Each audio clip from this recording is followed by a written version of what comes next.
Shalom, selamat sore, salve kepada teman-teman Katolik semua. Ya, puji Tuhan kita bertemu lagi di tema tentang Kristen Malin Kundang.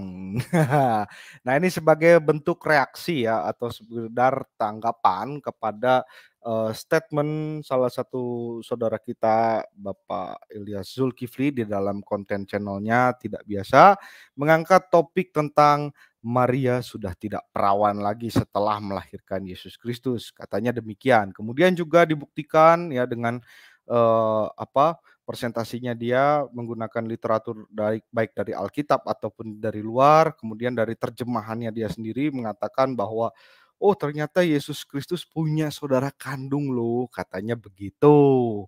Ya kan? Nah, apakah benar demikian teman-teman? Sekali lagi video ini tidak dimaksudkan untuk menyudutkan beliau ya, tetapi dalam artian kita perlu mengkaji apakah benar demikian seperti yang dituduhkan oleh Bapak Ilyas Zulkifli begitu. Nah, tentunya ini akan kita kaji secara akademik ya, dan saya pun juga membawa beberapa data-data yang akan saya presentasikan sebagaimana berikut ini ya. Nah, tentunya dalam presentasi ini tidak akan terlalu kaku ya, artinya kita akan sambil presentasi sambil ya mungkin bisa dikomentari oleh Pak Kadal Mesir yang kebetulan beliau adalah dari Ritus Timur ya, Pak Kadal Mesir dari Ortodoks Bizantin tuh. Nah, ini sekaligus juga menjawab tuduhan terhadap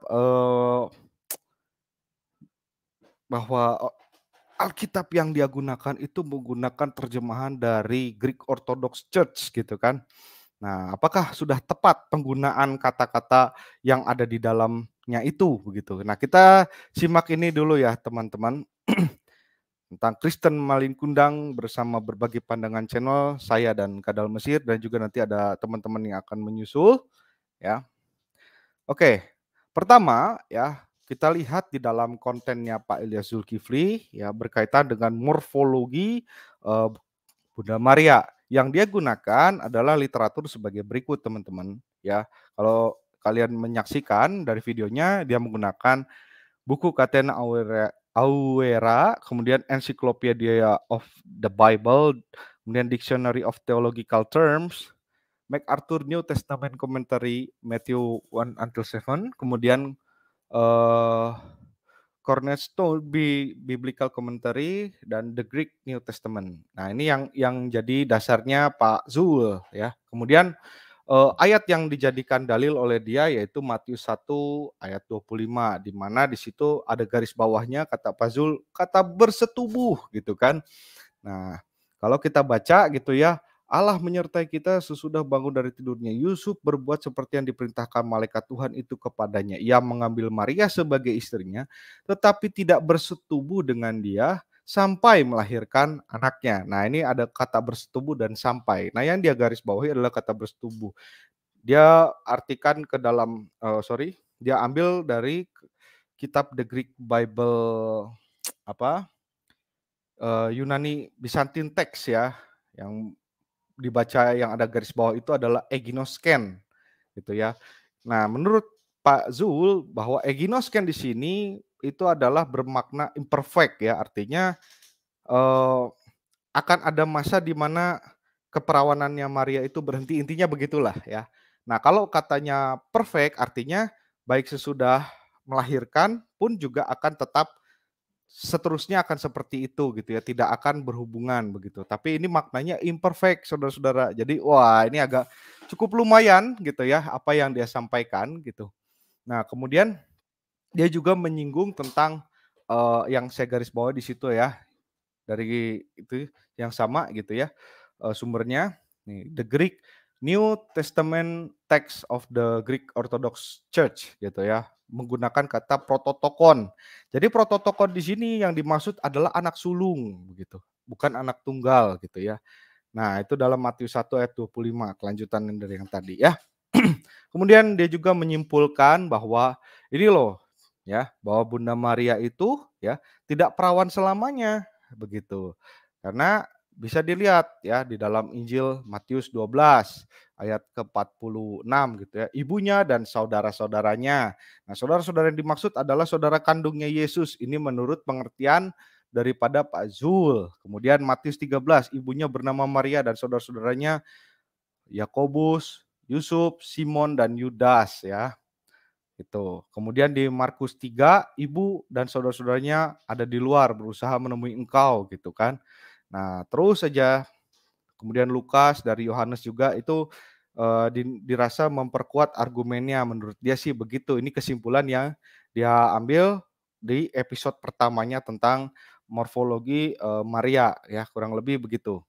Kemudian juga diperkuat dari ini kata dia ya, saudara-saudaranya. Nah, itu ada kata saudara-saudaranya juga, kemudian ada Kisah Para Rasul 1 ya, ayat yang ke-14 ini, beberapa perempuan serta Maria ibu Yesus dengan saudara-saudara Yesus, kata dia begitu. Nah, itulah oh sorry. Nah, kemudian juga dia secara mengejutkan menggunakan ini ya, kutipan daripada Jerome atau Hieronymus. Yang kita tahu gitu teman-teman, Santo Hieronymus atau Jerome ini ya, inilah orang yang menerjemahkan Alkitab dari bahasa asli, yaitu baik dari Aramaik ya, kemudian itu untuk Perjanjian Lama dan juga Septuaginta, kemudian juga dari Perjanjian Baru yang dalam bahasa Yunani, di mana Jerome ini atau Santo Hieronymus ya pergi diutus oleh Paus Damasus I untuk menerjemahkan Alkitab ke dalam bahasa Latin gitu ya. Nah, apa iya gitu ya Santo Jerome ini ya yang mengatakan bahwa Bunda Maria itu punya anak lain selain selain Yesus gitu ya. Karena akan sangat kurang logis gitu kalau menurut saya, karena Jerome sendiri dia yang menerjemahkan ke dalam bahasa Latin atau Vulgata, di mana Katolik sendiri menggunakan ya, eee, Vulgata ini sebagai apa, sebagai Alkitab kita gitu ya, liturgi untuk liturgi-liturginya begitu. Jadi kok agak aneh gitu menurut saya. Kemudian dari Jerome ini ya, ini ada pandangan di mana, eee, sebenarnya antara Jerome ya, di situ ada Helvidius ya, artinya di sini nih mereka berdua sedang berdebat ini ya, tentang masalah ini. Nanti kita akan dalami. Kemudian di konsili, Konstantinopel tahun 553 atau konsili kelima Ekumenes. Ini adalah kelanjutan sebenarnya dari konsili, Kalsedon ya. Nah, di mana kan ada tokoh yang terkenal di situ namanya Nestorianisme dan Origen gitu ya, disebutkan tentang persepsi mereka yaitu tentang, keperawanan Maria. Nanti akan kita bahas seperti apa lengkapnya, begitu. Kemudian, berkaitan dengan saudara-saudara kandung Yesus gitu ya, di situ ya kalau teman-teman lihat ada tulisan yang dilingkari ya itu dibacanya Adelphos atau Adelphon. Tuh, Adelphon ini adalah, apa namanya, mengandung arti ya saudara gitu. Bisa saudara itu saudara kandung, bisa saudara sepupu, bisa saudara, kekerabatan, hubungan dalam satu negara, dia juga menyinggung hal itu. Namun titik beratnya dari kesimpulan Pak Zul ya, bahwa saudara yang dimaksud adalah tertuju kepada Yesus ini punya adik kandung lah, kurang lebih begitu ya. Nah, kemudian ini yang memperkuatnya Yakub memperanakan Yehuda dan saudara-saudaranya. Kata dia kan, nah, apakah Yakub ini, apakah Yehuda dan saudara-saudaranya itu disebut sebagai adiknya? Ya, kata dia begitu kan. Kemudian juga, Yekohnya dan saudara-saudaranya gitu, dan seterusnya ya. Kemudian, nah apakah Petrus dan Andreas saudaranya gitu? Kok ini kan kakak adik gitu ya, jelas-jelas gitu. Kemudian Yakobus dan Yohanes saudaranya. Nah, ini Yakobus anak Zebedeus ya, gitu. Nah, dia dalilnya kok seperti ini gitu ya, maksudnya, bahwa saudara yang dimaksudnya udah pasti biasanya adalah saudara kandung gitu loh. Nah, untuk kepada Yesus gitu ditujukannya begitu ya. Nah, kenapa kok menggunakan standar ganda? Di satu sisi, pakainya yang kata saudara itu atau adelphos itu untuk beberapa yang tertentu ya, kebanyakan adalah saudara yang hubungan kekerabatan atau hubungan kenegaraan gitu ya, atau hubungan ya istilahnya bukan saudara kandung gitu. Tapi di sisi lain kok kata yang sama dipakai ke, apa untuk saudara kandung gitu. Contoh seperti, Andreas dan Yakobus tadi begitu ya. Nah, seperti itu. Nah, kenapa kok, tidak berlaku juga untuk Tuhan Yesus gitu. Nah, ini sebagai pengantar itulah fenomena yang dia ungkapkan. Mungkin Pak Kadal mau berkomentar dulu tentang hal ini ya. Shalom, Pak Kadal. Ya, Iya kan, semua Shalom. berkat dalam, Pak. Nah, Iya, berkat dalam.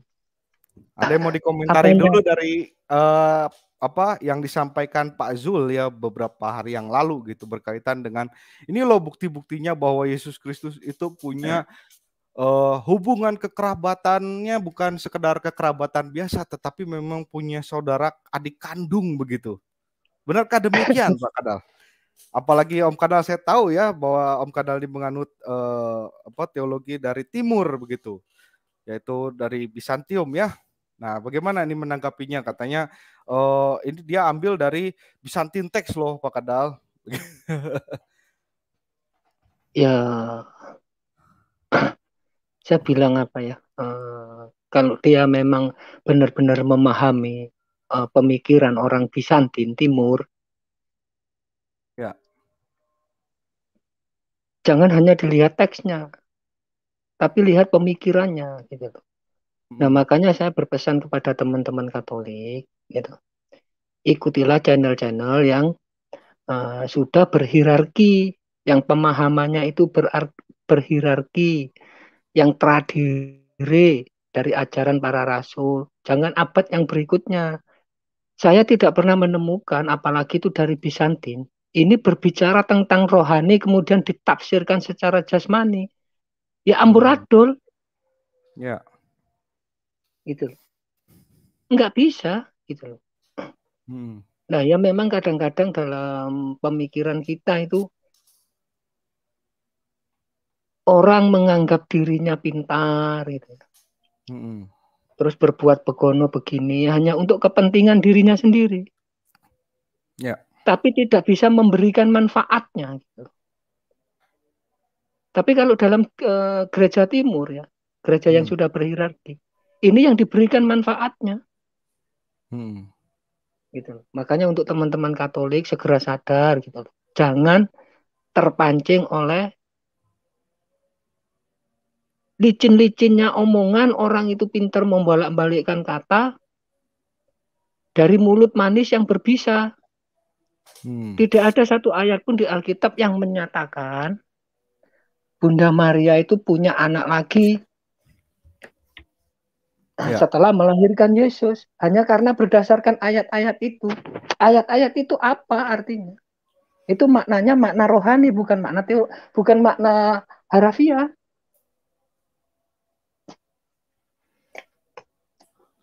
Apa yang bisa dijelaskan dari itu? Penafsiran orang Bizantin malah beda dengan penafsirannya dia. Hmm. Kalau, kalau dia memakai teologinya Bizantin ngomong seperti itu, dipenggal kepalanya. Waduh, masa sih Om? Ya jelas kan? Karena itu yang mereka kan gereja terakhir, kan? Pengajarannya kan dari para rasul. Para rasul itu Hmm. orang terdekat, saksi mata dengan Bunda Maria, dengan Yesus. Nggak ada yang mengatakan seperti itu. Ya. Satu ayat pun tidak. Kalau memang Hmm. benar ada, mereka pasti menuliskan. Karena ini bukti sejarah. Hmm. Gitu. Ini bukti sejarah, nggak bisa di-OT-OT. Ini tentang rohani, bukan tentang anu. Apa yang mau dianuin? Adelpos tah. Adelpos itu apa? Dia nggak ngerti Adelpos itu, yang dimaksud Adelpos itu apa. Ya. Gitu.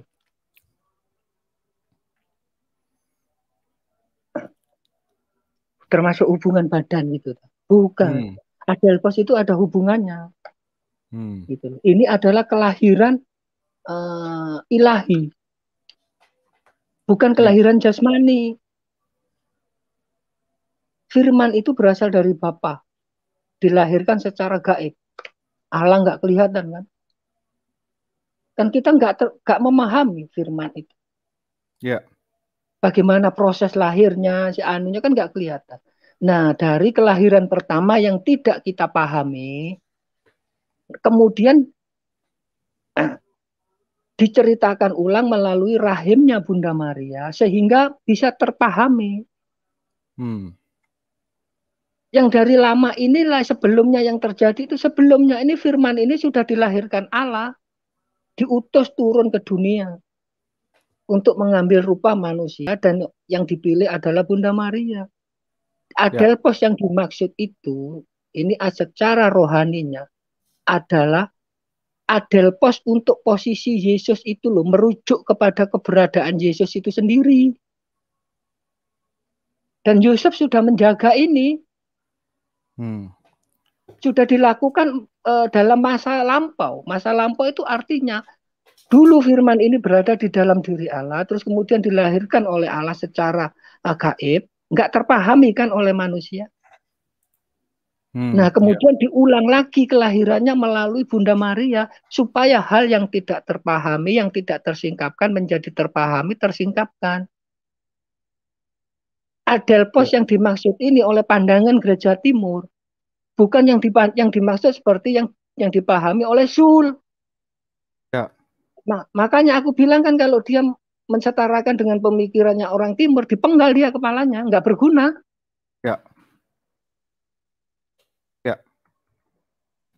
Konteksnya seperti itu. Mau apa lagi yang dibahas? Anak sulung lah, anak tunggal lah. Gitu.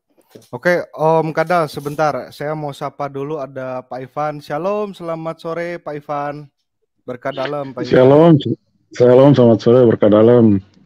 Salam untuk teman-teman di chatroom. Salam sejahtera. Salam sejahtera. Di chatroom teman-teman ada teman dari Muslim, tapi saya mohon maaf Bapak Muslim, saya tidak bisa naikkan dulu karena ini untuk pembelajaran dulu ya pada internal. Tapi kalau Anda mau menyimak silakan, saya izinkan. Ya, saya naikkan dulu deh. Assalamualaikum. Ya, halo? Pak Muslim. Ya. Ya. Saya habis baca buku dari dari Ahmad Didat, yang pasti di kalangan teman-teman Kristen itu udah familiar. Saya cuma kepengen ngetes apakah bukunya itu memang betul-betul berdasar dari kajian atau bukan. Jadi saya pengen nanya tentang itu. Cuma nanti, tadi sebentar Pak Muslim, kita tidak mau lari kemana-mana karena saya ingin fokus membahas tentang menanggapi reaksi dari Pak Zul ya. Tapi kalau untuk menanyakan hal itu mungkin kita akan diskusi di lain kesempatan. Begitu ya Pak Muslim? Tidak apa-apa ya? Ya. Atau paling tidak nanti Kang Anton, kalau Pak Muslim memang punya hasrat untuk tahu itu, ya supaya kita pesankan Pak Muslim supaya menahan diri, sabar. Mungkin nanti kalau selesai acara kita masih ada waktu, monggo kita bahas. Nggak masalah itu Pak, ada masalah. Gitu ya Pak Muslim. Oke, mohon maaf ya. Cuma ini satu terakhir, ini kan saya lagi nyalain kamera ya, kameranya nggak nyala. Ini dari adminnya atau kamera saya ya yang error ya? Oh, saya sih kayaknya nggak ngapa-ngapain itu Pak. Mungkin kayaknya kamera dari tempat Bapak kali. Oke, Nggih. Monggo dilanjut. Terima kasih. Ya, oke. Mohon maaf ya Pak Muslim, saya turunkan dulu karena ini saya mau fokus ke diskusi untuk menanggapi Pak Zul. Oke, ya, Pak. Terima kasih ya. Pak. Oke, silakan Pak Ivan. Iya, terima kasih. Ya, jadi judulnya ini kan Kristen Maling Kundang ini kan begitu ya. Wah, iya. Ini biar agak pasti sedikit lah ya, boleh lah ya. Oh gitu. Iya, cuman kan tadi paparannya itu saya mendengar sekilas itu rupanya Pak Zulkifli ini dia memaparkan cukup akademis loh. Jadi tentunya memang dalam hal ini minimal bisa ditanggapi juga dengan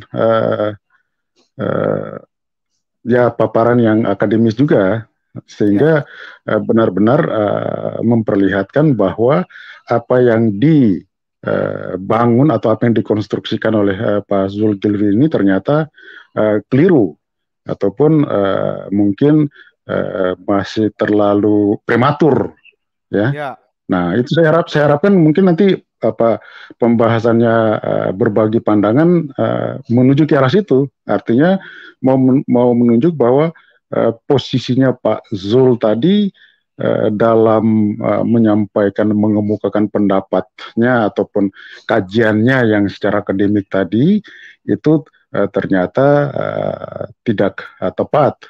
Artinya bahwa dia keliru atau mungkin dia melakukan apa yang dikatakan oleh judul ini, maling kundang gitu kan. Nah, ini yang saya harapkan akan muncul ini paparannya berbagi pandangan, sehingga kita bisa melihat atau kita bisa menilai kalau memang dikatakan demikian, apakah yang dikemukakan oleh Pak Zul ini memiliki dasar atau ternyata dia cherry pick. Jadi hanya kritik teks gitu ya, semacam ya, itu. Ya, artinya dia hanya ambil saja yang untuk mendukung.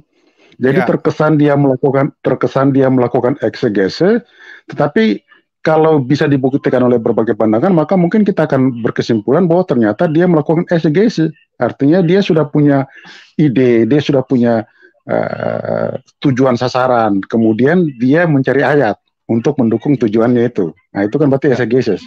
Nah, ini saya harap bisa ditunjukkan.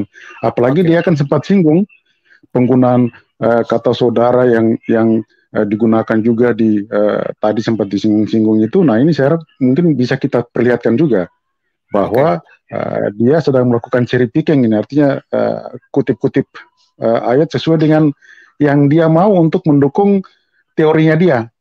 Nah, itu yang saya harapkan bisa muncul. Terima kasih. Silakan lanjut. Oke. Kalau gitu saya lanjutkan dulu ya teman-teman untuk pemaparannya, tapi nanti pada saat jam 6 sore ya kita akan doa Angelus dulu ya, alias doa malaikat Tuhan, tapi nanti tolong ingatkan saya pada saat presentasi karena takutnya nanti kebablasan. Oke, saya mohon bantu teman-teman untuk reminder ya.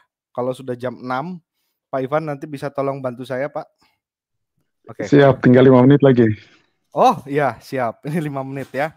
Oke, saya lanjutkan dulu ya. Ini sebagai pit stop, kita sudah tahu lah ya kira-kira apa yang dikemukakan dari Pak Zul itu dasarnya adalah dari kritik teks begitu ya, secara garis besarnya. Nah, sekarang kita lihat apa sih pentingnya tentang keperawanan Bunda Maria. Yang pertama, bahwa pentingnya keperawanan Bunda Maria ini adalah sebagai bentuk kesempurnaan dari rencana Allah, di mana ya pertama meneguhkan kealahan Yesus ya, yaitu Allah mempunyai prakarsa yang absolut dalam inkarnasi Yesus menjadi manusia, di mana Yesus hanya punya satu Bapa yaitu Allah sendiri. Ini tercantum dalam KGK 503 ya. Nanti teman-teman yang Katolik punya KGK dibuka tuh ya, nomor 503 ya. Kemudian ditanggapi iman Maria yang murni dan penuh. Nah, tanda iman yang tidak tercemar sedikit pun dan penyerahannya kepada Allah yang tidak terbagi, ini di KGK 506.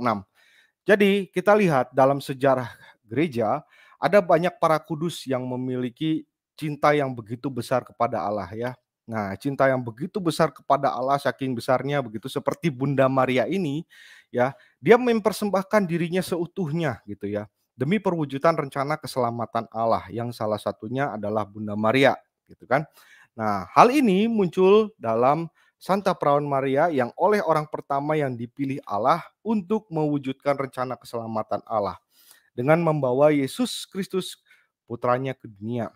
Kekudusan Maria ini betul-betul dia jaga, dia pertahankan itu ya, supaya tetap perawan baik sebelum, saat melahirkan Yesus Kristus dan sesudahnya ya, yaitu melahirkan putranya ya, ini Yesus Kristus. Begitu. Nah, kita akan kaji ya teman-teman, bagaimana Bunda Maria ini mempertahankan keperawanannya baik sebelum, saat melahirkan, dan sesudah. Nah, kita lihat ya, Allah menguduskan secara istimewa hal-hal yang berkenaan dengan dirinya dan tempat kediamannya. Jadi ketika Allah ya mau berkarya gitu, datang ke dunia gitu, itu gak sembarangan. Artinya dia datang itu harus benar-benar dalam keadaan suci, kudus, dan bersih begitu ya. Tidak ada dosa sedikit pun. Nah, ini semacam tanda petik terminologinya. Kita lihat di Keluaran 25 ya, sampai dengan Keluaran 31 ya. Di mana Allah sendirilah yang mempersyaratkan dengan begitu detail ya, membangun bait Allah dan pelayan-pelayannya itu harus seperti apa. Jadi ketat sekali kan, listnya itu cukup banyak begitu ketika manusia diminta untuk membangun bait Allah begitu. Kemudian di Daniel 5 juga ya, segala yang ditempati atau digunakan Allah tidak diizinkan lagi, ini tolong digarisbawahi, tidak diizinkan lagi untuk digunakan untuk kepentingan manusia sehari-hari. Ada satu raja saya lupa namanya, dia menggunakan pisau atau perkakas bait Allah. Nah, ternyata kena dampaknya di situ. Nah, ini mencerminkan bahwa kalau misalkan Yusuf itu ya seorang yang saleh, harusnya dia tahu lah ya bahwa Bunda Maria ini adalah tabernakel, ya kan? Atau tabut perjanjian, daripada isi dari kandungan Bunda Maria itu adalah firman begitu. Jadi kalaupun sesudah digunakan oleh Yesus gitu ya setelah kelahirannya, kayaknya saya yakin gitu ya sebagai seorang yang saleh begitu, tidak maulah untuk mengapa-apakan begitu ya tabernakel itu. Nah ini mungkin bisa jadi semacam terminologi ke sana ya, atau apa ya istilahnya morfologi lah gitu, saya lupa. Nah kemudian Yehezkiel 44 ayat 2, pintu gerbang yang dilalui Allah harus tetap tertutup, tidak boleh dibuka lagi oleh manusia. Nah, artinya ya, sesuatu yang sudah dipakai Allah biasanya tidak akan mungkin ya manusia itu menggunakan hal yang sama. Kemudian juga keperawanan Maria ini tetap pada saat dia melahirkan pun ya, itu tetap masih perawan. Kenapa? Karena Allah tidak merusak apa yang ada di dalam tubuh Maria. Contoh seperti di Keluaran 3 ayat 2. Kehadiran Allah di situ ya tidak merusak semak api loh di situ, meskipun dengan nyala api atau terbakarnya pohon itu, tetapi tidak merusak sedikit pun. Ya, ketika Musa ya menjumpai ya tempat kudus yang ada belukar semak api itu. Nah, jadi ini kan penggambaran di dalam perjanjian lama ya teman-teman gitu. Itu saja kudus ya. Penggambaran dalam perjanjian lama itu kudus, apalagi oke, ini karena sudah jam 6 ya. Mungkin kita sambung dulu sebentar dengan doa malaikat Tuhan. Mungkin teman-teman bisa mengikuti ya. Oke, saya akan pimpin dalam doa. Mari kita satukan hati kawan-kawan. Dalam nama Bapa dan Putra dan Roh Kudus. Amin. Maria diberi kabar oleh malaikat Tuhan bahwa ia akan mengandung dari Roh Kudus. Salam Maria, penuh rahmat Tuhan sertamu.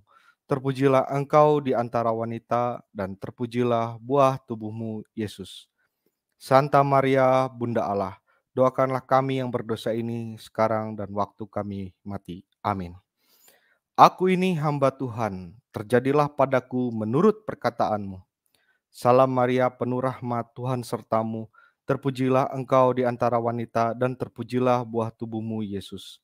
Santa Maria, Bunda Allah, doakanlah kami yang berdosa ini sekarang dan waktu kami mati. Amin. Sabda sudah menjadi daging dan tinggal di antara kita. Salam Maria, penuh rahmat Tuhan sertamu. Terpujilah engkau di antara wanita dan terpujilah buah tubuhmu Yesus.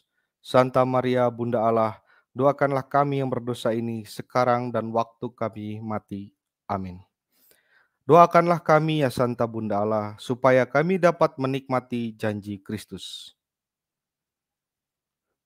Marilah berdoa. Ya Allah, karena kabar malaikat kami mengetahui bahwa Yesus Kristus Putramu menjadi manusia. Curahkanlah rahmat-Mu ke dalam hati kami, supaya karena sengsara dan salibnya kami dibawa kepada kebangkitan yang mulia. Sebab dialah Tuhan dan pengantara kami. Amin. Dalam nama Bapa dan Putra dan Roh Kudus. Amin. Oke kawan-kawan, kita lanjutkan ya. Nah, jika penggambaran dalam perjanjian lama saja itu adalah kudus gitu ya, apalagi untuk penggenapan perjanjian baru begitu kan. Yang hal ini di mana Bunda Maria lah ya tempat ya Allah menggunakan rahimnya sebagai tempat yang suci begitu. Nah, ya. Jadi Bunda Maria adalah bunda yang kudus dan perawan. Nah, perawan sebelum melahirkan Yesus. Ini ya, tadi kita lihat bahwa perawan sebelum, saat dan sesudahnya. Nah, tanpa ada campur tangan laki-laki. Kita bisa dilihat di dalam Lukas 1 ayat 35. Nah, Lukas 1 ayat 35 saya bacakan saja ya. Teman-teman mungkin bisa baca di rumah begitu. Jawab malaikat itu kepadanya, Roh Kudus akan turun atasmu dan kuasa Allah Maha Tinggi akan menaungi engkau. Sebab itu anak yang akan kau lahirkan itu akan disebut kudus, anak Allah. Ya, bisa dilihat juga nanti di Matius 1 ayat 20. Nah, nubuat Yesaya itu Yesaya 7 ayat 14 ya. Nah, kita buka Yesaya 7 ayat 14. Perlu ditampilkan nggak kira-kira Pak Ivan? Yesaya 7 ayat 14 ya. Nah, di situ dikatakan bahwa sebab itu Tuhan sendirilah yang akan memberikan kepadamu seorang pertanda. Sesungguhnya seorang perempuan muda mengandung dan akan melahirkan seorang anak laki-laki dan ia akan menamakan dia Immanuel. Nah, kalau dalam bahasa Ibraninya ya, seorang perawan ini ya adalah Almah ya. Almah merupakan perempuan muda yang tidak tersentuh. Ini pernyataan daripada Santo Hieronymus atau Santo Jerome. Nah, konteksnya harus tetap perawan ya, karena itu adalah tanda yang besar begitu ya. Ini digenapi pada saat di Perjanjian Baru, di mana Bunda Maria ini adalah bunda yang kudus dan perawan begitu. Oke, nah kemudian pandangan dari Santo Gregorius dari Nisa, ya ini pandangan Bapak Gereja ya, tahun 330 hidupnya sampai tahun 395. Nah, beliau memperkuat apa yang disampaikan oleh Nabi Yesaya ya. Kata sang Nabi Yesaya, seorang perawan akan mengandung dan akan melahirkan seorang anak laki-laki. Oh, sorry saya salah salah tipe ya. Nah, ya kan diberi nama Immanuel yang artinya Allah beserta kita. Keajaiban. Sang perawan menjadi seorang ibu tetapi ia tetap perawan. Di antara wanita yang seorang perawan, maka dia tidak akan menjadi ibu, tetapi menjadi ibu maka dia tidak akan perawan. Jadi kalau wanita umumnya ya, kalau dia seorang perawan, dia tidak akan mungkin jadi seorang ibu. Tetapi kalau wanita yang jadi ibu, dia tidak akan mungkin tetap perawan, kan begitu logikanya secara manusia gitu ya. Nah, yang bisa terjadi dia tetap perawan bahkan sampai mempunyai anak itu hanya ada di dalam Bunda Maria gitu ya. Tetapi kasus ini yaitu Maria, kedua istilah tersebut bisa terjadi secara bersamaan. Nah, ini menurut Santo Gregorius dari Nisa. Kemudian, nah perawan saat melahirkan Yesus. Tadi kan kita sudah lihat ya bahwa keperawanan Maria itu pada saat sebelum melahirkan Yesus dan tergenapi. Kemudian perawan saat melahirkan. Nah, ini bagaimana nih ya? Ini ada beberapa pandangan dari Bapak Gereja, baik itu Justinus Martir, Santo Justinus Martir, kemudian Bapak Origen, kemudian Santo Athanasius, Santo Irenaeus, Santo Hippolytus. Nah, mereka punya pandangan yang sama, yaitu mereka menyampaikan pandangan yang kurang lebih sama, yaitu Bunda Maria sebagai ibu yang mengandung dan melahirkan Sang Immanuel tetap perawan selamanya. Nah, kemudian Santo Epipanius tahun 374 ya, putra Allah menjelma, yaitu ia dilahirkan dengan cara sempurna oleh Maria dan tetap perawan terberkati melalui Roh Kudus. Ya, ini pandangan Bapak Gereja juga tetap perawan ya. Bisa digarisbawahi. Santo Gregorius dari Nisa juga ya menambahkan, sebab jika Yusuf mengambilnya, ya ini Maria, untuk menjadi istrinya demi maksud mempunyai anak. Jadi kalau Yusuf nih ya mengambil Maria sebagai istrinya dan bermaksud supaya Yusuf punya anak kandung dari Bunda Maria, mengapa Maria merasa heran pada saat pemberitaan malaikat? Sebab jika demikian, ia sendiri telah menerima bahwa akan menjadi ibu menurut hukum kodrat. Tetapi ia mempersembahkan tubuhnya, ya ini Bunda Maria mempersembahkan tubuhnya sebagai bentuk ketaatannya kepada Tuhan. Maka ia berkata, aku tidak bersuami. Ya, ini Gregorius dari Nisa. Kemudian, perawan saat melahirkan juga menurut pandangan Bapak Santo Agustinus ya. Surat 137. Dengan kuasa Roh Kudus yang sama, Yesus lahir tanpa merusak keperawanan Bunda Maria. Seperti halnya setelah kebangkitannya berdoa tanpa merusak semua pintu yang terkunci. Nah, ini kan sewaktu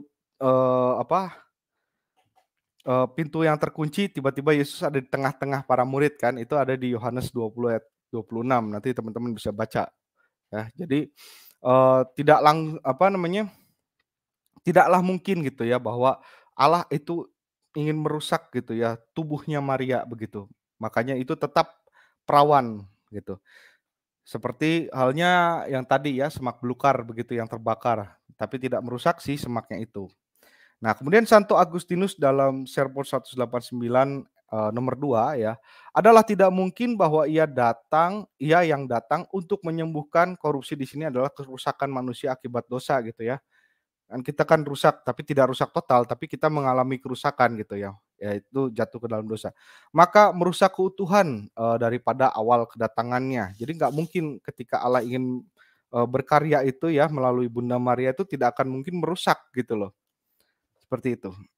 Kemudian di Konsili Lateran tahun 649 di mana di sini dipimpin oleh Paus Martin ke-1. Maria yang kudus dan tetap perawan tidak bernoda adalah secara literal dan sungguh-sungguh Bunda Allah. Sejauh bahwa di zaman akhir ini ia mengandung tanpa benih laki-laki, melainkan dari Roh Kudus dan melahirkan tanpa kerusakan. Ia yang benar-benar sungguh-sungguh sabda Allah yang lahir dari Bapa sebelum segala masa. Keperawanannya tetap tidak terganggu setelah kelahiran, ya, dan seterusnya. Ini keperawanannya tetap tidak terganggu setelah kelahiran gitu. Kemudian perawan setelah melahirkan Yesus. Nah, kalau sebelum sebelum melahirkan oke lah. Pada saat melahirkan oke lah kata mereka.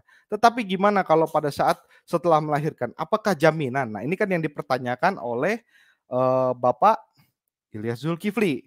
Kurang lebih begitu. Dari penafsiran dia menggunakan segi bahasa. Kita lihat berhubungan dengan kekudusan ya, kekudusan Santa Perawan Maria, bahwa konsekrasi di bait Allah di mana Bunda Maria dipersembahkan. Jadi sewaktu kecil Bunda Maria ini kita tahu ya, pada saat dia berumur 3 tahun itu dia dipersembahkan ke bait Allah gitu.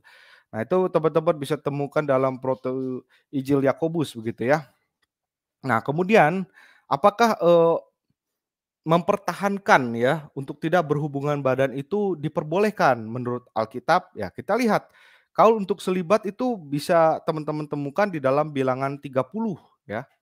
Nah, nanti silakan dicek sendiri redaksinya bagaimana.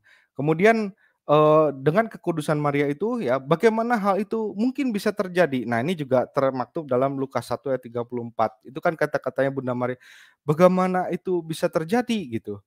Sedangkan aku belum memiliki suami kan begitu.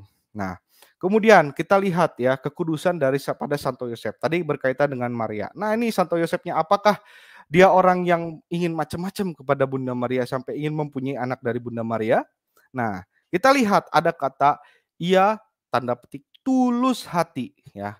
Kalau kita buka di Matius 1 ayat 19 ya. Di situ dikatakan bahwa karena Yusuf suaminya seorang yang tulus hati dan tidak mau mencemarkan nama istrinya di muka umum ya. Kata tulus hati di sini teman-teman perlu pahami bahwa kalau dia orang yang tidak tulus hati, artinya Yusuf punya keinginan untuk mempunyai anak ya dari Bunda Maria. Tetapi kenyataannya tidak. Kalau misalkan dia ingin mempunyai anak dari Bunda Maria, apakah pantas Yusuf disebut tulus hati? Nah, seperti itu. Oke, kemudian pandangan daripada Jerome ya atau Hieronymus. Tadi di literaturnya Pak Zul ya dikatakan ada Helvidius dan Jerome. Nah, sekarang seperti apa sih kata-kata Jerome saat berdebat dengan Helvidius ya? Dapatkah orang yang tulus hati itu atau Santo Yusuf berani berpikir untuk mendekati Maria ketika ia telah mendengar bahwa sang anak Allah ada di dalam rahimnya? Jadi di sini tidaklah mungkin ya bahwa Yusuf itu mengapa-apakan atau ingin bersetubuh, mohon maaf ini agak dewasa sedikit ya, bersetubuh dengan Bunda Maria. Tidak sama sekali kalau menurut saya. Karena Yusuf adalah seorang yang tulus hati. Ya, tulus hati di sini artinya dia ingin menjadi bagian dari karya keselamatan itu gitu. Ya, dengan mengabdikan istilahnya bertanggung jawab gitu ya, mengambil Maria sebagai istrinya tapi tidak diapa-apakan. Ya, dia merawat Yesus dengan begitu luar biasa ya, dengan penuh tanggung jawab. Nah, ini teman-teman bisa lihat ya, ini kutipan saya kemarin sama Pak Ivan, kita bertiga dan Pak Kadal juga gitu ya, bahwa di sini ya bentuk bahasa Inggrisnya nih. Jerome maintains against Helvidius the three preposition. First, that Joseph was only putatively. Saya agak kurang bagus bahasa Inggris. Not really my husband of Mary. Kemudian that veteran of the Lord, his cousins, not his own veteran. Ya, ketiga, that virginity is better than the marriage state. Ya, seperti itu. Ini ada 3 proposisi yang dikemukakan oleh Jerome. Jadi tidaklah benar kalau Jerome itu ya yang mengatakan bahwa tidak perlu gitu loh keperawanan Bunda Maria ya. Jadi itu salah begitu kalau dia bilang bahwa Jerome seperti itu. Mungkin ini saya salah tangkap tapi nanti akan kita lihat lagi ya videonya dari Pak Zul. Nah, jadi dari pemaparan yang saya katakan di atas bahwa terbukti bahwa Bunda Maria itu tetap perawan ya. Nah, kalau buktinya apa? Tadi ada pandangan dari bapak-bapak gereja, kemudian dari Alkitab sendiri. Nah, ini juga setelah ini ya berkaitan dengan saudara-saudara Tuhan, ini juga akan membuktikan ya salah satu bukti bahwa Bunda Maria ini masih tetap perawan. Yaitu ya, ini yang dipakai oleh saudara kita Bapak Ilyas Zulkifli, di mana di Matius 12 ayat 46 dia katakan, ibunya dan saudara-saudaranya berdiri di luar dan berusaha menemui dia. Nah, ini ada saudara-saudaranya dengan kata Adelphos tadi ya, yang pakai bahasa Yunani itu. Kemudian bukankah ibunya bernama Maria dan saudara-saudaranya Yakobus, Yusuf, Simon dan Yudas gitu. Itu kan saudara kan. Dan bukankah saudara-saudaranya perempuan semuanya ada bersama kita. Nah, itu kan jadi wah ternyata Bunda Maria punya anak selain Yesus nih, gitu kan. Gampangnya begitu. Artinya Maria sudah tidak suci lagi gitu, tidak perawan lagi setelah melahirkan. Nah, kemudian yang dia ini adalah dari kata Adelphos di video kedua ya. Sekalian aja lah ini biar sekalian satu kali reaksi. Nah, untuk menjawab ya, bagaimana siapakah Yakobus dan Yoses? Yoses ini nama lainnya juga adalah Yusuf ya. Ini di dalam Injil juga sering dikatakan tadi kan. Sini ya. Yakobus, Yusuf. Nah, Yusuf di sini juga punya kesamaan ya. Yusuf dan Yoses ini ya. Jadi istilahnya apa? Phonetip koresponden mungkin ya gitu. Nah, kita lihat untuk menjawabnya bagaimana. Teman-teman bisa buka ya di Markus 15 ayat 40. Ada juga beberapa perempuan yang melihat dari jauh. Di antaranya Maria Magdalena, Maria ibu Yakobus muda dan Yoses. Nah, nama Maria di zaman itu tentunya tidak hanya tertuju pada satu orang, teman-teman. Tapi ada banyak sekali yang nama Maria. Ya, ada Maria Magdalena, ada Maria ibu Yakobus muda dan Yoses. Ya. Terpatahkan nggak kira-kira? Ya kan? Dia bilang bahwa Yakobus dan Yoses saudara daripada Tuhan Yesus. Ternyata di Markus 15 ayat 40 dikatakan Maria ibu Yakobus muda dan Yoses atau Yusuf serta Salome. Kemudian di Matius 27 ayat 56, di antara mereka terdapat Maria Magdalena dan Maria ibu Yakobus dan Yusuf dan ibu anak-anak Zebedeus alias Salome. Ini paralel Injilnya. Ya. Maria ibu Yakobus dan Yusuf. Nah, Maria ibu Yakobus ini bukan Maria yang sama. Karena ya, bisa dilihat di Markus. Ya. Melihat dari agak kejauhan. Nah, yang kedua Maria Magdalena dan Maria ibu Yakobus ini ya, di antara mereka terdapat ini ya. Artinya tidak berjarak di bawah kaki sewaktu Yesus disalib begitu. Ya. Begitu. Ini dijelaskan secara paralel di sini.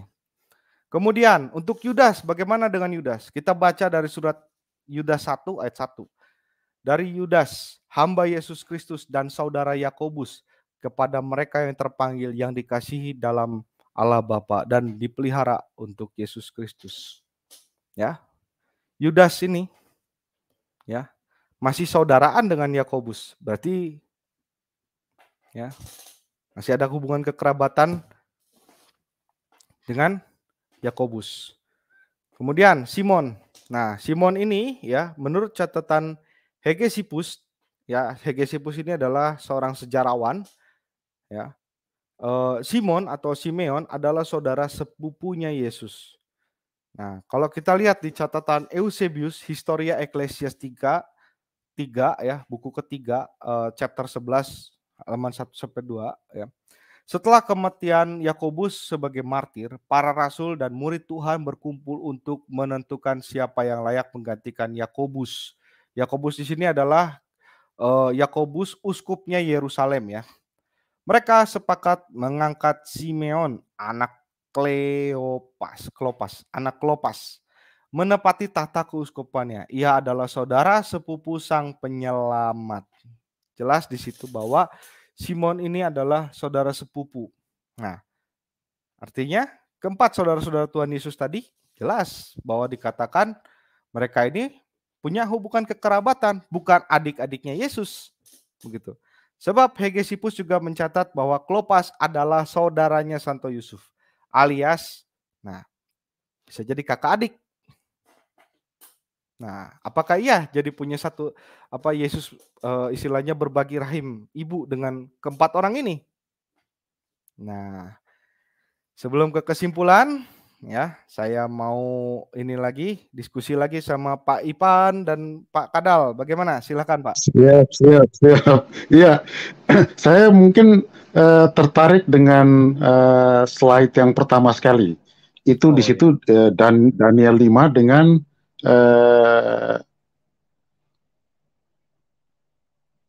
ini ya, Daniel 5 ayat Keluaran. Dan Yehezkiel kah? Yehezkiel 4:42 itu. Jadi begini, ini kan seolah-olah dibilang bahwa ini Katolik ini mungkin membuat-buat apa-apa gitu kan. Kok Bunda Maria harus dibela keperawanannya, kan begitu. Kok konsili kelima yang tadi dikatakan tahun 553 kok mendogmakan Maria sebagai perawan abadi. Loh ini apa ini? Tetapi mereka lupa. Mereka meyakini bahwa Yesus Kristus adalah firman, adalah Tuhan itu sendiri. Ya, adalah pribadi kedua dari Trinitas. Nah, mereka meyakini bahwa Yesus Kristus menggenapi apa yang ternubuat dalam Perjanjian Lama. Nah, Daniel 5 dan Yehezkiel ini adalah nubuat itu sendiri. Bagaimana dalam Daniel 5 ditegaskan bahwa Tuhan tidak memperbolehkan lagi manusia menggunakan apa-apa yang telah dia tempati atau dia gunakan. Manusia tidak boleh lagi gunakan. Termasuk ini ya, kata dari Pak Zul adalah kata kuncinya sampai. Artinya kalau dia nah, ini udah mematahkan sekaligus kan ya Pak Ivan? Iya, jadi gini. Jadi maling kundang itu cocok, Bro. Maling kundang itu pas. Iya, malah maling kundang kurang ajar. Mungkin kalau saya seperti itu. Betul. Karena apa? Dia meyakini Yesus Kristus Tuhan, tetapi dia menyangkal bahwa Yesus Kristus menggenapi Daniel 5 ini. Coba bayangkan itu. Dia menyangkal bahwa Yesus Kristus menggenapi Yehezkiel 4:42 ini. Pintu gerbang yang sudah dilalui Allah harus tetap tertutup dan tidak boleh dibuka lagi oleh manusia. Betul. Gerbang yang dilalui kelahiran Sang Firman tadi dalam rupa manusia itu harus tergenapi, tertutup dan tidak boleh dilalui oleh manusia lain.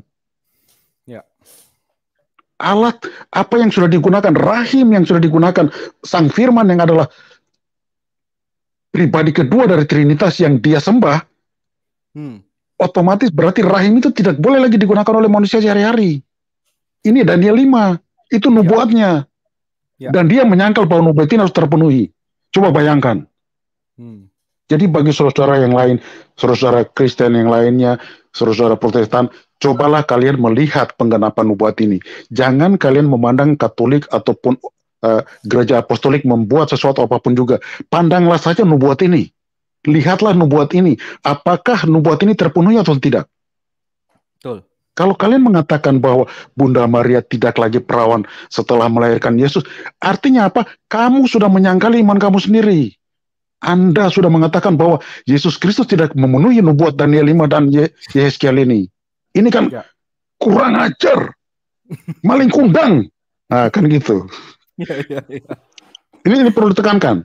Karena sorotan saya adalah bahwa dogma ini bukan berbicara tentang Marianya, tetapi dogma ini mau menegaskan bahwa firman Allah Yesus Kristus yang adalah pribadi kedua dari Trinitas, yang adalah Allah itu sendiri, tergenapi nubuat ini dalam kelahiran Yesus Kristus itu. Tergenapi. Kalau tidak, maka ini sama saja dengan sudah menyangkali. Nah, itu dari sisi penggenapan. Kita melihatnya. Jadi menurut saya kamu yang Protestan lihat itu saja, jangan lihat yang lain, lihat bagaimana penggenapan itu terjadi. Dengan demikian janganlah lagi memunculkan teori-teori yang aneh-aneh. Itu satu, kita berbicara penggenapan. Nah kemudian tadi kan saya lihat sudah secara runut sekali bagaimana berbagai pandangan melihat seperti apa sih kerangka yang dibangun oleh Zulkifli kan. Ternyata dia, ya itu tadi, dia mengambil ayat yang dia suka untuk membangun teorinya dia. Tetapi dia melupakan ayat-ayat lain yang secara jelas tegas sudah menulis ya di situ bahwa Yakobus dan Yusuf itu punya seorang ibu, namanya juga kebetulan sama Maria. Nah kemudian iya kan? Nah, ya ini yang tidak diperhatikan. Ya, dia lewat saya, dia lompat saja, entah mungkin pura-pura lupa, pura-pura apa ya, enggak tahu lah. Ataukah karena tadi sudah kebelet ingin mendukung teorinya dia, jadi yang lainnya semua dianggap tidak ada itu ayat-ayat itu. Begitu. Mungkin. Dia juga melompati surat Yudas, kan begitu. Iya. Nah, kemudian kan dia bawakan ke Jerome untuk mendukung argumentasi dia. Ternyata tadi Jerome malah punya 3 proposisi yang justru menentang Helvidius. Dalam kondisi ini, sepertinya Zulkifli ini sekarang jadi Helvidius di sini. Nah, Helvidius kan sudah ditonjok KO itu oleh si Jerome. Kok dia masih datang lagi ke Jerome lagi untuk Jadi istilahnya apa ya? Jadi lucu-lucuan, sebenarnya memuakan juga sebenarnya. Karena apa? Hanya karena ingin menentang apa yang didogmakan oleh gereja Katolik maupun gereja-gereja apostolik pada konsili kelima tadi, maka dia harus melakukan apa ya, sesuatu yang memalukan, sesuatu yang tidak pantas, sesuatu yang memuakan dengan mencomot ayat hanya untuk mendukung agendanya dia, hanya untuk mendukung mungkin propagandanya dia. Ya kita tidak tahu apakah mungkin ada propaganda tertentu yang memang sementara dia gaungkan. Mengingat tadi dia mengatakan dia menggunakan kitab Yunani Bizantium. Nah jangan sampai ada agenda ya itu kita kurang tahu. Tetapi kalau seperti itu kan berarti ada agenda-agenda yang memang mungkin hendak dia promosikan atau dia propagandakan. Tetapi saya lihat sepanjang pemaparan ini saya kira sudah sangat jelas ya. Apa yang dia kemukakan dalam 2 seri itu hanya bisa dipatahkan saya lihat cuma hanya beberapa menit saja oleh berbagi pandangan ini. Aduh. Ya kan? Iya. Gitu jadi seolah-olah macam nah, ini fakta loh. Fakta bahwa dia kan ada 2 seri kan.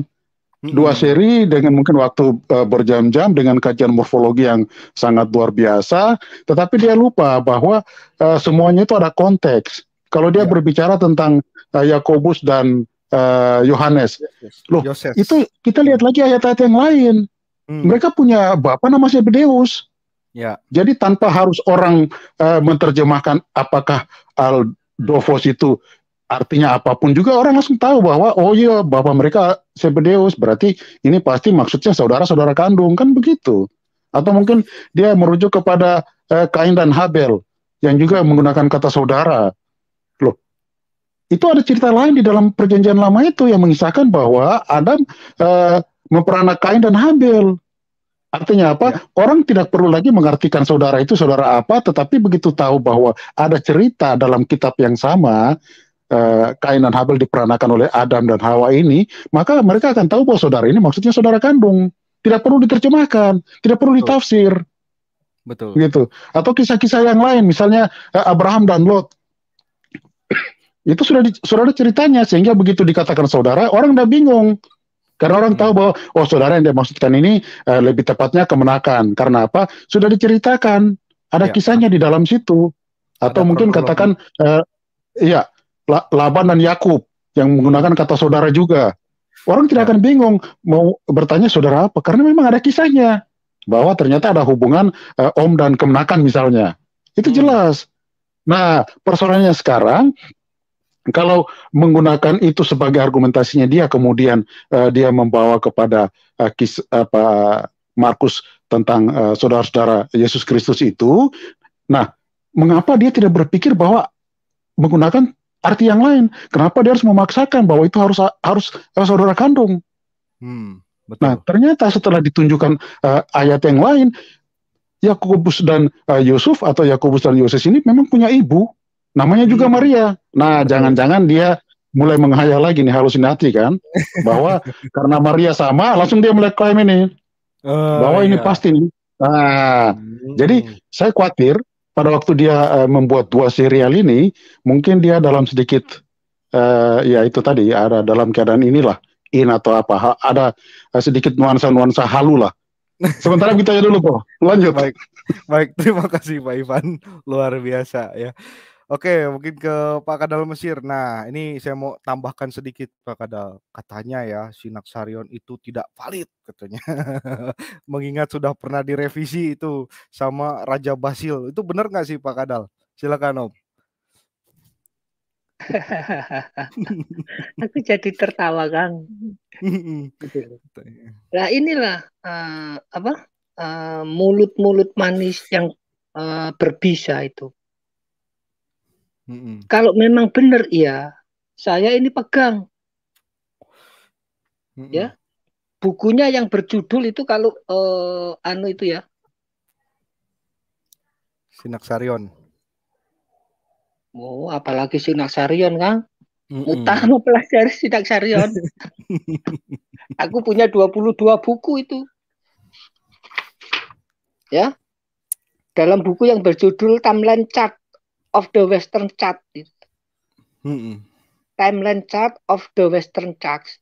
Itu kalau di bahasa Indonesia kan mudah-mudahan salah ya, memahami garis waktu sejarah. Ya. Basil itu memerintah pada tahun 963. Ya. Di situ tidak ada dituliskan. Basil merevisi gitu enggak ya? Enggak ada Basil merevisi, enggak ada. Siapanya yang direvisi? Kamu kira gitu loh. Nah, kalau direvisi, kenapa baru pada abad ke-11? Sedangkan kitab Sinaksarion itu abad keberapa? Gitu loh. Kemudian untuk tujuan apa direvisi? Seberapa membahayakan? Ya, seberapa membahayakannya kitab Sinaksarion bagi iman orang Kristen? Tidak membahayakan, justru mendukung. Itu kejadian-kejadian saksi mata, kejadian sejarah saksi mata dituliskan supaya bisa mengerti. Ya. Sekarang kalau kita tidak ada kitab Naksarion, ya, kita tahu dari mana bahwa bahwa anak laki-laki yang ditarik oleh pasukan tentara Roma yang mau ditangkap terus dia melarikan diri, bahwa itu adalah Rasul Lukas? Kan nggak mungkin. Gitu ya. Dapat dari mana? Gitu loh. Nah, inilah mereka kadang-kadang berdasarkan intelektualitas mereka sendiri ya mengatakan dirinya akademisi, tapi kadang-kadang sering otaknya kurang setengah on. Coba bayangin, sola scriptura, ayatnya ini, atau buktinya mana Pak Sul yang mengatakan Bunda Maria punya anak? Saya berdasarkan tulisan Jerome, berdasarkan tulisan Tertullianus. Pertanyaannya, Tertullianus itu di Alkitab ayatnya di mana? Iya. Ada tertulis. Katanya Alkitab ya, tapi kok kamu merambah ke dunia keluar Alkitab? Satu, kamu sebagai akademisi, konsistensi pemikiranmu diragukan. Tidak valid kamu. Waduh.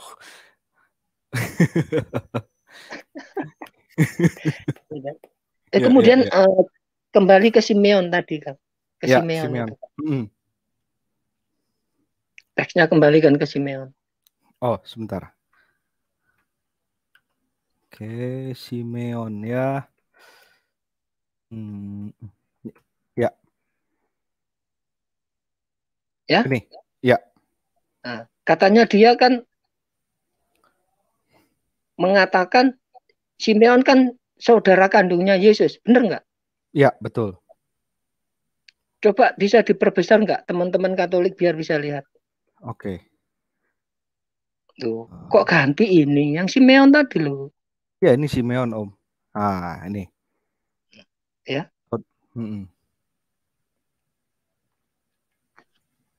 Ia adalah saudara sepupu sang penyelamat. Saudara sepupu. Sebab Hegesippus mencatat bahwa Kleopas adalah saudara Santo Yusuf. Ya.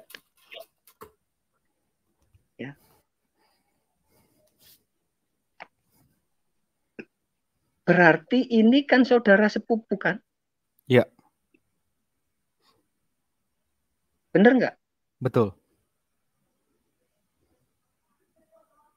Bagaimana saudara sepupu menjadi anaknya Maria pula? Kalau anak adopsi mungkin ya, Om Dal. Ya, kemungkinan. Kalau itu nabinya nabi bingung. Iya. Ini loh. Mengangkat anak Kleopas gitu ya. Mengangkat anak Kleopas. Jadi Simeon ini anaknya Kleopas. Sedangkan Kleopas adalah sepupunya daripada Santo Yosef. Ya. Saudaranya Santo Yusuf ya. Ya, saudaranya Santo Yusuf. Coba bandingkan dengan ayat Alkitab yang mengatakan Yesus bertanya, menurut kamu siapakah Mesias itu? Apakah dia anak Daud? Bagaimana Daud dengan bimbingan Roh Kudus mengatakan Mesias adalah tuannya pula? Coba bayangin. Ini artinya teks apa? Bahasa apa ini? Coba bandingkan dengan teks ini loh. Di sini sudah ditulis menurut tulisan Eusebius. Untuk teman-teman Katolik, cermati ini. Ya, cermati. Nanti gampang menyangkalnya. Ya. Gitu loh. Padahal Simeon ini diangkat untuk menggantikan Rasul Yakobus kan? Ya. Yang pada tahun 44 dipenggal kepalanya oleh bukan. Agripa. Yakobus muda. Kalau Yakobus tua alias saudaranya Yohanes itu kan memang tahun 44 dipenggal. Tapi Yakobus muda alias yang disebut Yakobus saudara Tuhan itu adalah pengganti ya Petrus waktu di Yerusalem. Kakaknya Simeon. Kakaknya Simon. Kakaknya Simeon kan. Ini lihat. Coba teman-teman Katolik pandangi, pentelengi ya, dilihat. Mereka sepakat mengangkat Simeon, anak Kleopas. Simeon ini anaknya Kleopas. Sedangkan Kleopas dengan Santo Yusuf itu kakak beradik. Ya. Akademisi dari mana pula otaknya? Ponakannya kok menjadi anaknya juga, anaknya Maria juga. Berarti Simeon ini kan ponakannya Maria, Bunda Maria kan? Ya. Bagaimana seorang ponakan bisa menjadi saudara kandungnya Yesus? Coba dari mana teorinya? Caranya bagaimana ini? Supaya bisa dirubah ini menjadi anaknya Maria juga. Bagaimana? Inilah Historia Ecclesiastica ya. Artinya sejarah gerejawi loh ini. Tulisan Eusebius ya. Saya lebih percaya tulisan Eusebius sih, Om Dal, dibanding dengan pernyataan dari utak-atik bahasa begitu ya. Karena dia lebih mendekat kepada sejarah gitu kan. Iya gitu loh kan. Ini loh teman-teman Katolik nggak usah bingung. Tidak ada satu ayat pun yang membuktikan bahwa Bunda Maria setelah melahirkan Yesus bersetubuh atau menikah, 12 rasul ini adalah saksi mata. Dia terdekat. Mengatakan tidak pernah ada. Kalau ada ini bukti sejarah loh. Pasti dituliskan. Apalagi Rasul Yohanes. Orang Rasul Yohanes itu pada waktu di Efesus hidup dengan Bunda Maria. Sekarang rumahnya Bunda Maria dibeli oleh teman-teman Katolik, dijadikan gereja. Sebagai warisan budaya. Mereka berangkat berdua. Kalau Bunda Maria punya anak, anaknya pasti dibawa. Iya. Buktinya nggak dibawa anaknya. Benar. Kan lucu. Waktu ke Efesus ya. Iya, ini loh kelihatan, teks ini kelihatan, Eusebius ini kelihatan. Saksi mata yang terdekat ini dengan para rasul mengatakan Simeon itu anaknya Kleopas. Kleopas ini adalah orang yang berjalan bersama-sama dengan Rasul Lukas itu loh. Yang di Emmaus. Ya. Gitu loh. Lah bagaimana yang pada dasarnya, pada kenyataannya, Simon adalah anaknya Kleopas yang menjadi ponakannya Santo Yusuf. Kalau Santo Yusuf punya istri namanya Maria yang melahirkan Yesus, harusnya kan Simeon ini sepupunya. Nah ini baru benar kalau dibilang saudara sepupu. Ini loh buktinya. Bukti ini sudah menyatakan ini saudara sepupu.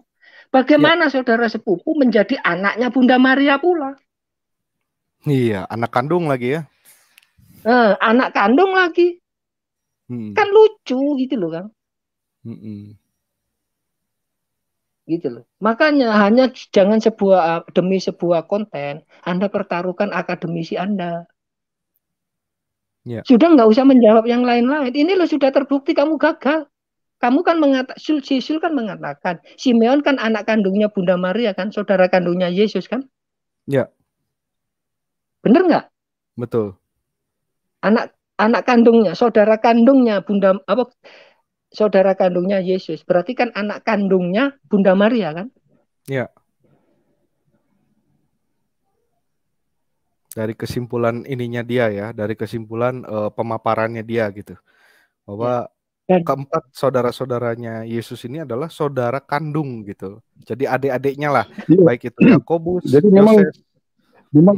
memang secara akademik kan dia sudah paparkan ya. Sudah memaparkan secara akademis, bahkan menunjukkan buku-buku referensinya kan. Ya. Nah, tetapi setelah kita bedah ini, setelah ditunjukkan oleh berbagai pandangan yang tidak sampai 1 jam ya, sudah menggugurkan 2 seri daripada kajian akademiknya dia ini. Artinya apa? Akademiknya dia memang patut diragukan. Gitu. Itu satu. Ya. Yang ingin saya soroti sebenarnya adalah imannya dia. Ya kan? Ya. Semua orang Kristen mengatakan bahwa lahir dari seorang perawan itu memenuhi nubuat Yesaya kan? Betul. Itu semua digaung-gaungkan. Orang ngotot sekali bahwa itu harus dipertahankan. Tetapi mengapa mereka tidak mempertahankan Daniel 5 dan Yehezkiel 4:42 itu sebagai nubuat yang harus digenapi? Ya. Coba bayangkan, semua nubuat kamu pertahankan, tetapi untuk nubuat ini kenapa kamu tidak pertahankan? Dan kalian harus langgar nubuat ini. Artinya apa? Sebenarnya Kristus yang kalian imani itu Kristus yang seperti apa? yang tidak menikmati nubuat Daniel 5 ini. Di mana rahim yang sudah ditempati oleh firman yang dinyatakan dinubuatkan oleh Daniel 5 bahwa apa yang sudah digunakan oleh Allah tidak boleh digunakan oleh manusia sehari-hari. Itu kan punya nubuat tentang rahim Bunda Maria yang di dalamnya firman Allah itu bersemayam. Kemudian dengan pongahnya, dengan gelar akademik, kajian akademik, morfologi, bahasa dan kata untuk menggugurkan nubuat Daniel dan Yeskiel ini, menurut saya ini maling kudang kurang ajar. Iya, saya betul-betul sangat ini sekali. Dalam arti kata apa? Yang Anda mau bela ini apa? Iman Anda atau syahwat apa ya? Kekuasaan mungkin ketenaran atau nama dan sebagainya.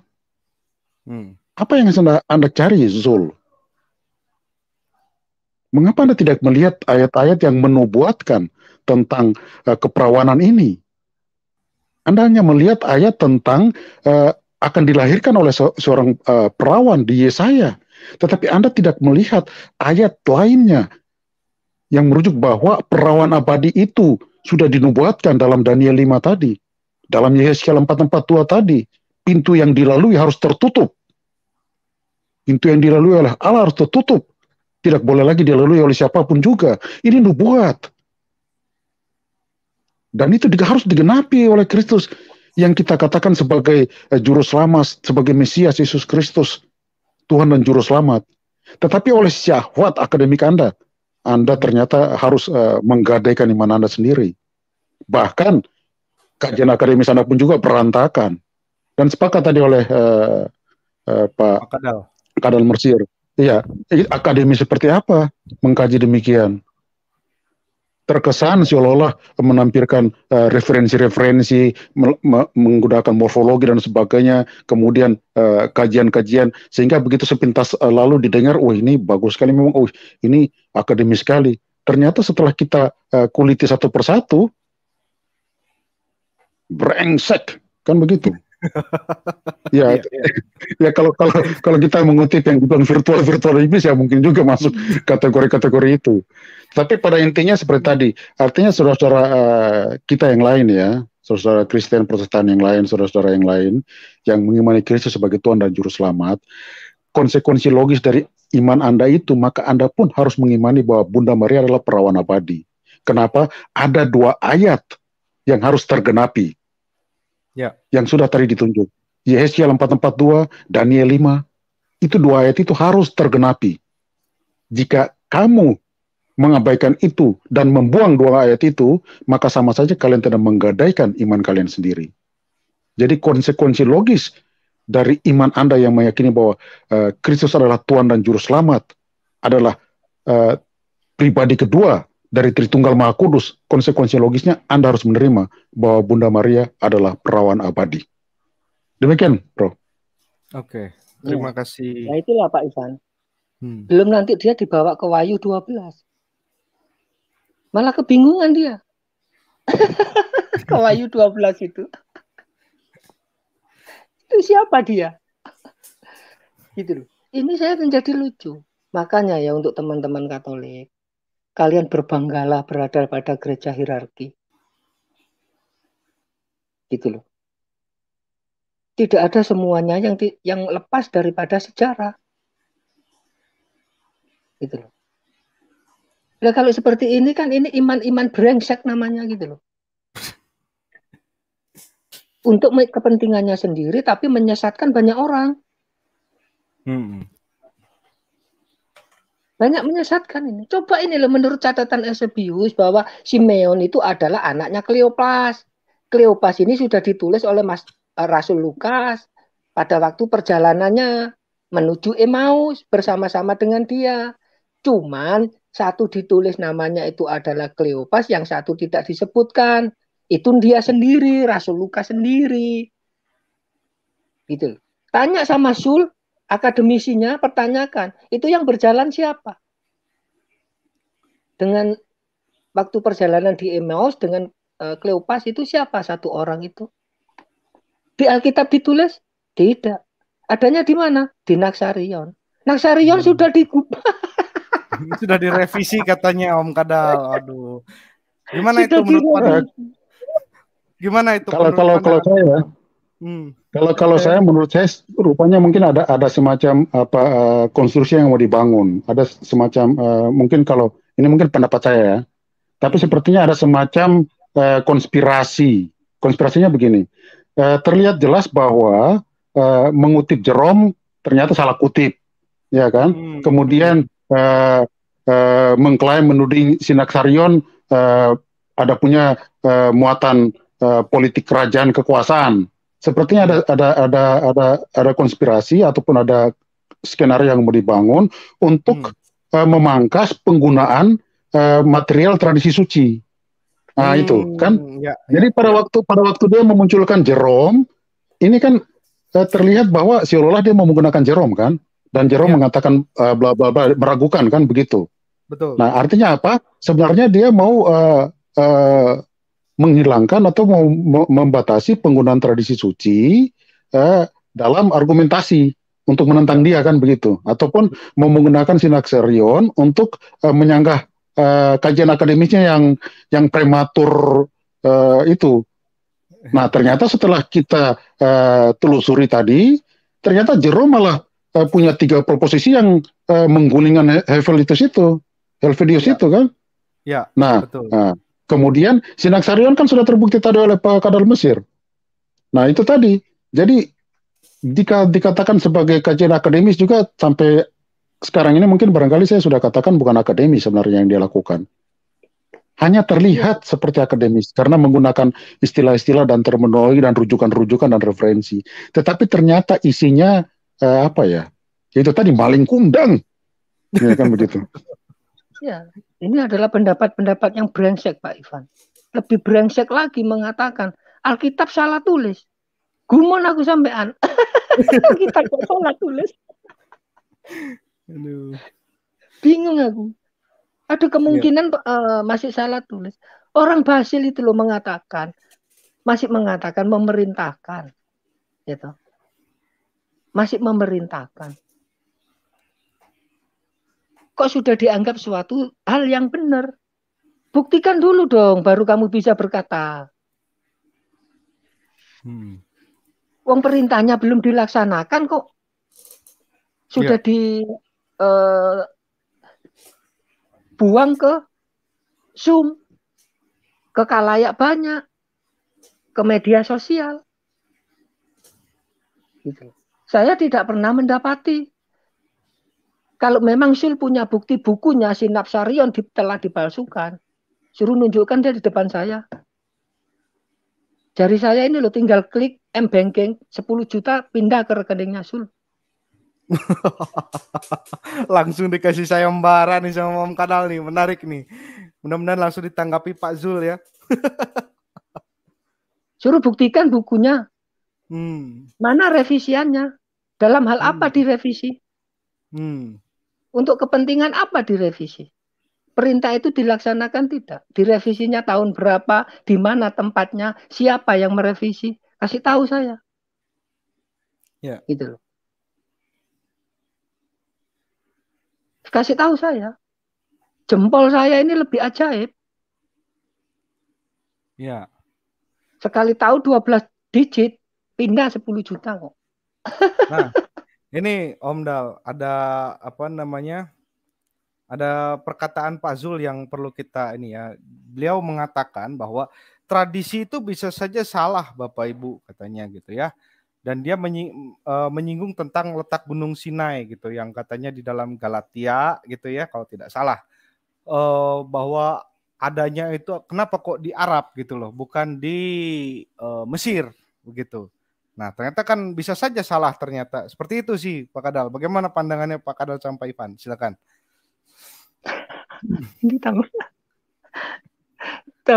mules perutku, Kang. Ya. Di peta dunia, Gunung Sinai itu ya tempatnya di Mesir. Gitu loh. Kalau yang dia bilang mengenai tulisan pemikirannya Rasul Paulus pada surat Galatia itu adalah perumpamaan. Oh. Gitu loh. Ya, ya. Bahwa nantinya akan ada suatu umat dari keturunan Abraham ini yang akan tunduk kepada hukum-hukum agama, pada hukum-hukum seremonial, hukum-hukum adat, gitu loh. Tapi letak sesungguhnya Gunung Sinai itu ya di Mesir. Siapa yang jebol Gunung Sinai dipindah ke Arab? Tidak ada Arab namanya Gunung Sinai. Itu kan hanya perumpamaan Paulus. Mengibaratkan dari keturunannya Abraham nanti itu akan ada muncul suatu keturunan yang dia hidupnya tunduk pada hukum-hukum agama, hukum-hukum seremoni, hukum-hukum apa, hukum adat, hukum apa. Kan buktinya tercapai itu sekarang kan ada. Tapi menurut keturunan Sarah, dia itu adalah Yerusalem, Bukit Sion. Ya. Hukum kasih dia. Lah kok malah aneh.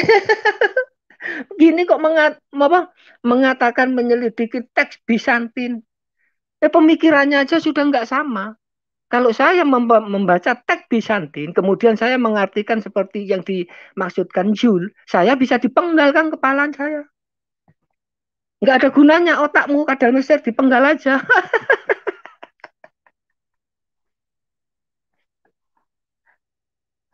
Aduh, Kang. Gitu. Lah ini anehnya. Ini adalah tafsir yang tidak bertanggung jawab. Gitu. Tafsirnya secara rohani malah ditafsirkan kepada yang jasmani. Ya ini kan jadi gak karu-karuan. Coba bayangin. Nah makanya untuk teman-teman Katolik jangan percaya kepada licin-licinnya mulut yang manis berbicara, tapi yang kalian dapat adalah racun. Gitu loh. Tulisan Eusebius saja sudah membuktikan Bunda Maria tidak punya anak selain Yesus. Sudah. Simeon. Simeon itu anaknya Kleopas. Kleopas itu adalah adiknya Yusuf. Santo Yusuf. Santo Yusuf punya istri Maria. Berarti Simeon ponakannya Santo Yusuf. Ya. Berarti karena Bunda Maria istrinya Santo Yusuf, maka sah dan pasti secara hukum apapun, de facto dan de jure, secara hukum alien itu sah. Simeon adalah ponakannya Bunda Maria juga. Sekarang pertanyaannya, akademisinya Jules di mana? Dipertanyakan dong akademisinya. Bagaimana seorang ponakan menjadi anaknya Bunda Maria, anak kandung lagi. Oke, sebentar Pak Kadal, Pak Ivan, saya mungkin mau share ya, berkaitan dengan pandangan bapak-bapak reformator mungkin ya, terkait tentang saudara-saudara ini ya. Karena kalau yang keperawanan mungkin sudah dibahas di channel lain begitu. Ini pandangan Martin Luther ya, gitu, tahun 1483 sampai 1546. Kristus penyelamat kita adalah buah yang nyata dan alami dari rahim Maria yang perawan. Ini adalah tanpa kerjasama laki-laki dan ia tetap perawan setelah itu. Kristus adalah anak laki-laki yang tunggal dari Maria dan perawan. Maria tidak melahirkan anak lain selain dia. Saya cenderung setuju dengan mereka yang menyatakan bahwa saudara-saudara itu sesungguhnya berarti saudara-saudara sepupu. Sebab kitab suci dan orang-orang Yahudi selalu menyebut saudara sepupu sebagai saudara-saudara. Ya, ini tulisannya Martin Luther dalam Sermons on John. Kemudian pandangan John Calvin ya, di sini ada bintang tamu kita tadi Bapak John Calvin ya. Nah, ini pandangan Pak John Calvin, dia bilang Calvin mengecam Helvidius ya, yang tadi rivalnya Santo Jerome ya. Yang mengatakan bahwa Maria mempunyai banyak anak. Nah, Calvin mengatakan Helvidius menunjukkan ketidaktahuan yang berlebihan dengan menyimpulkan bahwa Maria mempunyai banyak anak. Sebab saudara-saudara Yesus kerap kali disebut. John Calvin, Harmony of Matthew, Mark and Luke, 239. Jenewa 1562. Volume 2, From Calvinist Commentaries, T.R. William Pringle, dan sebagainya. Silakan dibaca sendiri. Kemudian Ulrich Zwingli, ya. Beliau mengatakan, saya yakin dan percaya bahwa Maria sesuai dengan perkataan Injil sebagai perawan murni melahirkan putra Allah, dan pada saat melahirkan dan sesudahnya selalu tetap murni, tetap perawan. Forever remain a pure, intact virgin. Zwingli Opera Corpus Reformatum Berlin 1905. V1P424. Nah, begitu. Ini pandangan dari Bapak-Bapak Reformator ya. Terima kasih Pak John Calvin sudah memberi pandangannya. Nah, ini nama saya disebut ya. Oke, silakan, mungkin ada yang mau menanggapi lagi Pak Kadal Mesir atau Pak Ivan.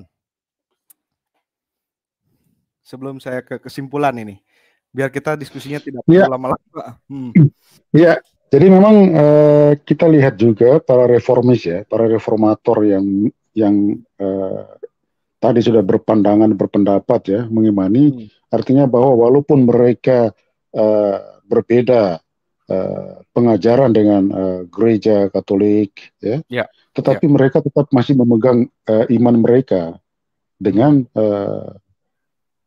pernyataan-pernyataan tadi itu, menunjukkan bahwa mereka memang menyadari bahwa iman mereka yang Tritunggal Maha Kudus itu tidak bisa menyangkali keperawanan Bunda Maria yang abadi itu, karena memang ada nubuat yang tadi itu. Mereka begitu menyadari itu. Artinya apa? Kalau mereka menyangkali itu sama dengan mereka menyangkali nubuat itu. Ya. Nah, itulah mengapa mereka tetap berpandangan ataupun mengimani itu. Bukan pada persoalan bahwa iman mereka itu sama dengan apa yang didogmakan oleh gereja, dalam hal ini gereja Katolik misalnya. Ya. Bukan persoalannya di situ, tetapi bahwa mereka memang masih memegang iman yang Tritunggal itu. Nah, sementara si Zulkifli ini kan ya bingung juga kalau kita berbicara dia apakah mengimani, nyata-nyata dia melahirkan pandangan, melahirkan pendapat yang menolak nubuat tadi. Dari sisi iman kan berarti sama dengan dia menolak. Itu satu. Yang kedua, kalau dia berpendapat dan sebagainya sebagai akademis, kan tadi sudah dikatakan oleh Bro Kadal Mesir, dia sudah gagal. Akademiknya sudah apa ya? Dia sendiri yang menghancurkan gelar akademiknya ataupun sisi akademisnya dia sendiri hancurkan dalam kasus ini. Dia sendiri yang merusak pandangan orang terhadap dia sendiri yang membuat itu. Dengan membuat kajian yang seolah terkesan akademik, tetapi ternyata setelah dikupas amburadul, tidak ada sisi akademis sama sekali yang terlihat dalam dua serinya itu. Ya, ini kalau dua seri ini kan sesuatu yang sangat penting sekali kan, sampai harus dibuat dua seri. Otomatis kan berarti kajiannya itu kan sedemikian serius sehingga dia harus menampilkan dalam dua seri untuk menyanggah dogma keperawanan abadi dari Maria ini. Tetapi setelah kita lihat tadi, setelah dipaparkan secara singkat sederhana saja, sudah gugur. Artinya apa? Menurut saya sebenarnya dia sudah tidak bisa lagi berpolemik sebagai akademik. Sangat disayangkan. Artinya apa? Apa yang dilakukan ini sebenarnya tanpa dia sadari, dia sudah menutup dirinya sendiri untuk orang kemudian melihat dia dalam sisi akademik mungkin sudah tidak akan lagi. Karirnya sudah habis dalam sisi akademik. Karena dia sendiri yang menguburnya. Iya, dia sendiri yang menguburnya. Ini pendapat saya. Mempertanyakan kredibilitasnya ya, patut dipertanyakan begitu Pak Ivan ya. Bukan lagi patut dipertanyakan. Ini sudah terbukti bahwa kredibilitas dari sisi akademiknya sudah gugur. Dia sendiri yang menguburnya, bukan orang lain. Dengan dua serinya itu, dia sendiri mengubur dirinya untuk disebut sebagai polemikus ataupun akademik. Dia sendiri yang melakukan itu, bukan orang lain. Sehingga apa? Saya termasuk sayang juga bahwa dia tanpa dia sadari dia sudah mengubur dirinya. Dengan demikian pada saat nanti dia berpolemikus ataupun berapologit dengan siapapun juga, apalagi dengan saudara kita yang non Kristiani, mereka pasti akan mengatakan Anda sudah tidak bisa lagi kita percaya sebagai akademik. Karena Anda pernah menguapkan kajian akademik Anda dalam 2 seri dan ternyata telah dipantau oleh orang-orang awam Katolik. Dan mereka mengupas itu secara sederhana tanpa harus membutuhkan waktu lebih dari 1 jam. Itu dari sisi akademik. Belum lagi kalau kita berbicara dari sisi iman yang saya tekankan tadi. Mengaku sebagai pengikut Kristus, tetapi menyangkali bahwa ada nubuat yang tidak dipenuhi oleh Kristus. Ini kan menurut saya itu tadi, Kristen maling kundang, brengsek, kurang ajar. Kan begitu. Sekedar saja itu penekanan tapi tidak emosional. Itu hanya sekedar bumbu saja. Lanjut. Berasa kayak sinetron Indosiar, Pak Ivan gitu. Wah, kurang ajar, brengsek.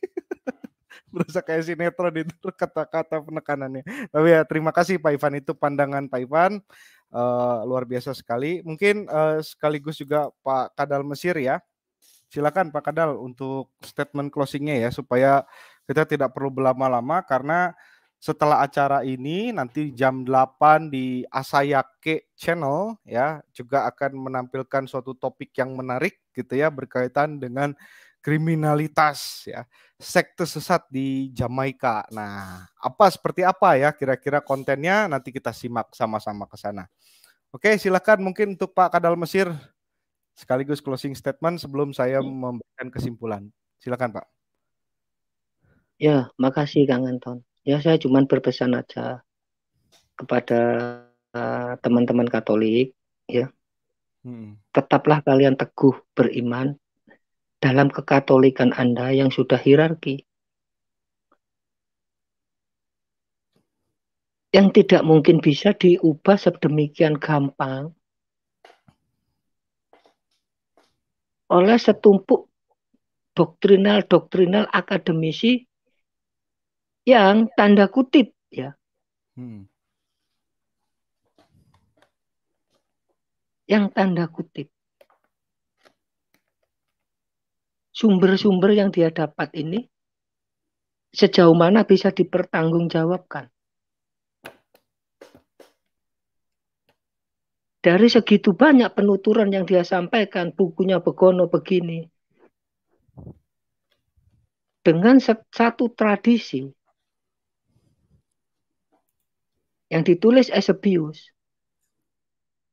sudah membuktikan kok gitu loh. Sudah membantah. Pertanyaannya 4 dijawab 1, sudah gugur semua 4. 1 aja sudah gugur. Ya berarti semuanya nggak berlaku gitu loh. Nggak bisa. Gitu. Nah makanya untuk Pak Sul, hati-hati Pak Sul. Kalau mengeluarkan pendapat, Anda hati-hati. Gitu loh. Data itu dicek dulu. Datanya ini berotoritas atau tidak. Gitu. Kalau perlu cek latar belakang penulisnya juga. Nah, Anda yang harusnya akademisi, memberi pencerahan kepada banyak orang. Nah, karena nafsu syahwat Anda, akademisi Anda korbankan menjadi akademit. Akademit. Ya. Itu Kang. Dari saya cuma itu aja. Kang. Ya. Itu tadi kan ada Pak Muslim, apa enggak kita hargai dulu Pak Muslim untuk naik mau menyampaikan apa gitu. Ya, tapi sayangnya di backstage sudah keluar beliau Pak. Mungkin next time kali ya, karena kan kita fokusnya kali ini bukan membahas tentang dengan Muslim ya, tetapi lebih ingin menjawab tentang benarkah Bunda Maria itu memiliki anak kandung selain Yesus, dan juga sekaligus menjawab siapakah adik-adik atau saudara-saudara Yesus yang dimaksud, apakah itu saudara kandung ataukah saudara sepupu. Lebih ke situ sih Pak Kadal gitu. Saya menghargai, terima kasih sekali tadi Pak Muslim sudah mau masuk dan hadir gitu. Tapi mohon maaf mungkin karena saya ingin kajian di dalam video ini tidak melebar kemana-mana begitu. Tapi kalau Bapak Muslim ingin berdiskusi dengan kita gitu ya, mari kita diskusi dialog secara sehat. setelah ini kalau mau. Tapi kalaupun tidak ya next time ketika nanti ada yang ingin disampaikan berkaitan dengan topik apa yang bisa kita bahas bersama, silakan tulis nanti di kolom komentar karena sudah keluar ya. Jadi silakan nanti bisa tulis di kolom komentar supaya kita bisa diskusi secara sehat begitu ya dengan teman-teman muslim. Itu sih Pak Kadal, terima kasih. Iya Kang, ya terima kasih, terima kasih. Kan kita Katolik kan terkenal kearifannya kan. Ya puji Tuhan lah Om. Enggak, oke. Mungkin boleh saya simpulkan ya untuk diskusi kita pada malam hari ini, dan saya rasa gitu ya apa yang kita diskusikan ini sangat luar biasa sekali ya. Saya juga meramu ini tidak sendirian teman-teman, saya dibantu dengan Pak Ivan dan Pak Kadal Mesir ya. Satu dari sudut sisi barat, yang satu dari sisi timur. Jadi kita bertemu di tengah-tengahnya membahas tentang keperawanan Bunda Maria dan juga saudara-saudara Yesus gitu. Dan akhirnya saya bisa simpulkan bahwa Bunda Maria adalah bunda perawan abadi, teman-teman. Mulai dari sebelum ia melahirkan Yesus, kemudian saat ia melahirkan Yesus, dan sesudahnya pun masih tetap perawan. Begitu ya. Nah, terbukti apa? Yusuf suami Maria yang taat gitu ya, yang saleh gitu. Nah, ya. Dari Yusuf saja kita sudah lihat ya kesalehannya gitu, sampai dia tidak punya keinginan untuk menyentuh gitu ya tabernakel atau tabut dari kepunyaan Allah begitu ya, sampai pada akhir hayatnya begitu. Dan di sini ya saudara dari Tuhan Yesus yang dimaksud ya dengan pakai kata apa itu adenoskoi ya, adenos apa sih nama bahasa Yunanina, saya rada-rada poho ya.